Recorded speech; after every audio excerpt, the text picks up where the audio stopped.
आंदोलनाची दिशा कशी असेल? नाही, पुढचं आंदोलन आता लोकांनी उठलं पाहिजे. म्हणजे माझी अपेक्षा ही आहे का आम्ही जेव्हा जेव्हा ह्या आंदोलनाची गोष्ट करतो, जेव्हा जेव्हा हे आम्ही बोलतो, तेव्हा तेव्हा जनतेतून पाहिजे तसा प्रतिसाद मिळत नाही. जनतेने सुद्धा याचं समजून घेतलं पाहिजे की ही आपल्यासाठीच रेल्वे आहे, आपल्या भावी पिढ्यांसाठीची आहे. आज प्रत्येक घरातला सिन्नर असेल, संगमनेर असेल, खेड असेल, अकोले असेल, जुन्नर असेल, प्रत्येक घरातला एक मुलगा पुण्यामध्ये नोकरी करतोय, पुण्यामध्ये शिक्षण घेतोय. ते मुलं आज शनिवार रविवार टू व्हीलरवर येतात. टू व्हीलरवर येताना कितीतरी लोकांनी जीव गमावले आपण पाहिलेले आहेत. लोक आज कसे बसे, आज एसटी स्टँडवर जर आपण शनिवारी रविवारी संध्याकाळी जर गेलात तर अक्षरशः गाड्यांमध्ये बसायला लाईन लागलेली असते, एसट्या फुल होऊन जात आहेत.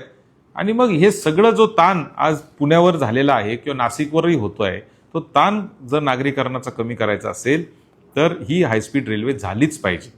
अहमदाबाद मुंबई बुलेट ट्रेन होते, अहमदाबाद मुंबई बुलेट ट्रेन होते, त्यासाठी 50,000 कोटी रुपये खर्च झाला.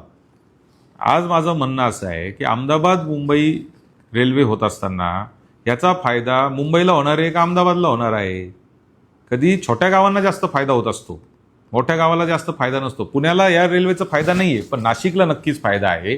बाकी सिन्नरला आहे, संगमनेरला आहे, अकोल्याला आहे, खेडला आहे, जुन्नरला आहे, अगदी चाकणपर्यंत सगळ्यांना फायदा आहे. तर आपण सगळ्यांनी उठलं पाहिजे, आता आंदोलन केलं पाहिजे. लोकांनी आंदोलन हातात घेतलं पाहिजे.